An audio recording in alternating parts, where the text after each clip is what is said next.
everyone, welcome back to our channel. My name is Sarah if you're new here. My name is Andrea. And today we're bringing you another game demo and we're going to be showing you how to play Love Letter. So this is a 2 to 6 player game. It's recommended for ages 10 and up. It's going to take about 15 minutes to play, and we sell this in our retail shelf for $17.95, which you can buy online at FunnyBonesTO.com. We have free delivery, free shipping, free curbside pickup, or you can come safe shop with us. We're located at 3029 Lakeshore Boulevard West, and that is in Etobicoke. And let's jump right to the table and let's learn how to play. So the setup for this game is actually quite easy. So you're going to get a deck of 16 cards. You're just going to shuffle those and put them in the middle of the game area. You're also going to get 13 of these influence tokens. Every round that you win, you will take one of these tokens and place it in front of you. And whichever player at the end of all 13 rounds has the most tokens, they will win the game. Also, you're going to get 6 of these reference cards. I recommend giving one to each player. So on the one side, it tells you which each card does, and on the back, it gives you a step-by-step on how to play. Also in the package, you will be getting the rule book, the official rule book, and this nice little love letter bag that you can store everything in. For a 3 to 6 player game, you're going to put one card off to the side and no one's going to look at it. Then you're going to deal one card to every player. For a 2 player game, you're going to put one card aside and you're actually going to flip up 3 cards off to the side so that everybody can see face up. And then you will deal out 1 card to each player. All right, so the whole objective of Love Letter is you're trying to get your love letter to the princess. So these are all the people that are in her life that protect her or that care for her. And you're going to be trying to work yourself up and you're trying to get the princess, which is the highest card. So at the end of the round, if the whole deck is exhausted and you're just playing a 2 player game, it's whoever has the highest card in their hand. So say for example, if I had a 5 and you had an 8, you would win because you have the highest card. So now we're just going to go through every card and we're just going to read their action, because when you play a card you have to perform the action. I have the reference guide right here so we can take a look as we go through.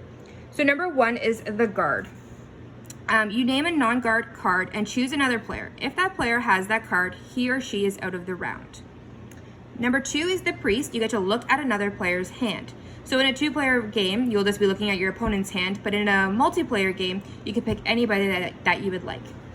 The Baron. You and another player secretly compare hands. The player with the lower value is out of the round. 4 is the Handmaid. Until your next turn, ignore all effects from other players' cards. 5 is the Prince. Choose any player, including yourself, to discard his or her hand, and you get to draw a new card. Number 6 is the King. You trade hands with another player of your choice. 7 is the Countess. If you have this card and the King or Prince in your hand, you must discard this card. Lastly, 8 is the Princess, and if you discard this card, you are out of the round.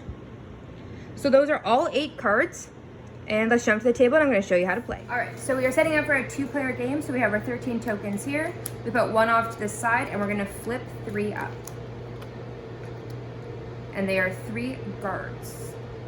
Now you deal 1 card to each player, and then you put the deck in the center.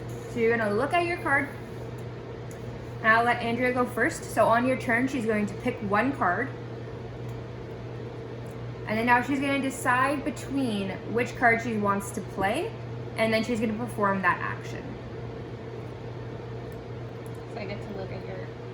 So she played the priest, so she's going to look at my hand. I'm going to show her. I'll show you the camera as well. So I have the Handmaid. In this game, you're actually going to put your discard pile in front of you, because in a case of a tie at the end, whoever has the highest number with all their numbers added in the end in their discard pile actually wins the game. So I'm going to play the Handmaid because now she knows that I have it. So until my next turn, I'm going to ignore all effects from other players' cards. So I play that down in front of me. So now whatever card she plays next, it has no effect on me.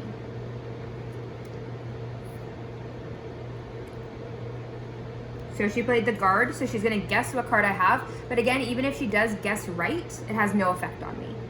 Okay, I'm going to say you have the priest. And I do not. So it is my turn. Now remember, when you're holding your cards in your hand, you try to want to get rid of the lower ones, because if the game ends, you want to have the highest card in your hand. So in this case, I'm going to play the guard.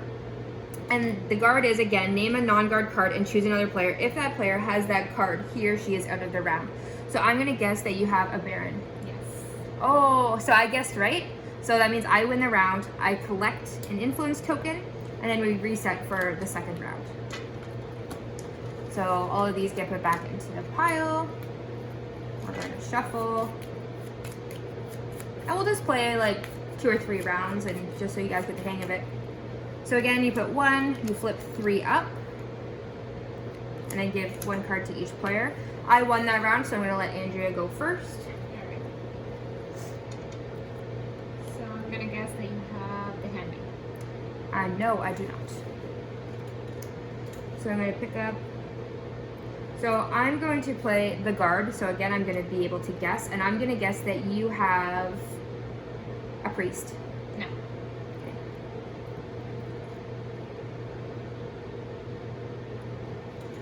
Okay, I'm gonna play the guard. And I'm gonna say that you have the baron. I do not.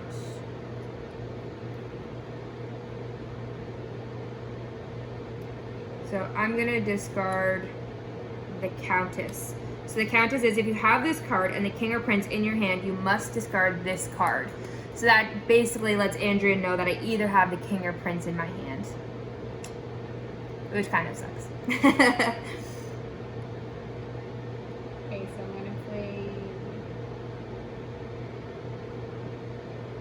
gonna play the priest. So she's gonna look at my hand, and I have the prince.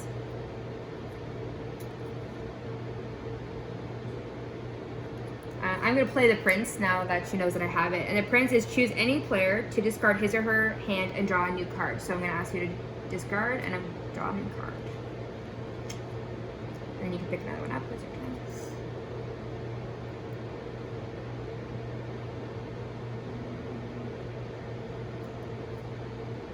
I'm gonna guess that you have the king. I do.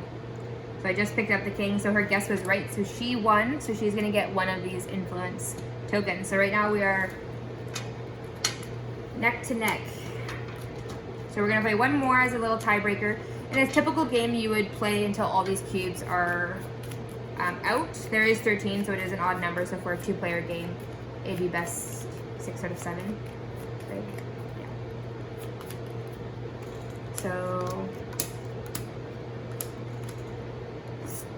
So I lost, so I'll go first. I'm gonna pick this. I'm gonna play the king. I'm gonna trade hands with another player of your choice. I'm obviously gonna pick Andrea, so we're gonna trade hands.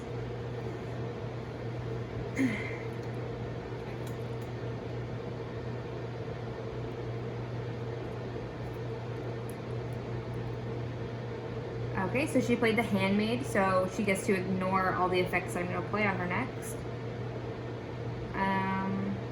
I'm gonna play the guard, and I'm gonna guess that you have a guard. But even if I guessed right, it doesn't matter because the effect. She played the handmaid, so the effect doesn't matter.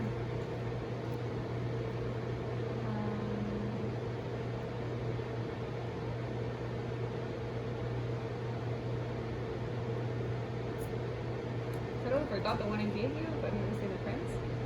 Yes. So she played the guard, she guessed right, and I have the prince. So she gets an influence token, and then she won. So that is how you play. And that is how you play Love Letter. I hope you guys enjoyed our video. If you did, please like and subscribe to our channel. Again, if you liked Love Letter, we do sell this in our retail store for $17.95, or come save shop with us. Have a great day. Bye.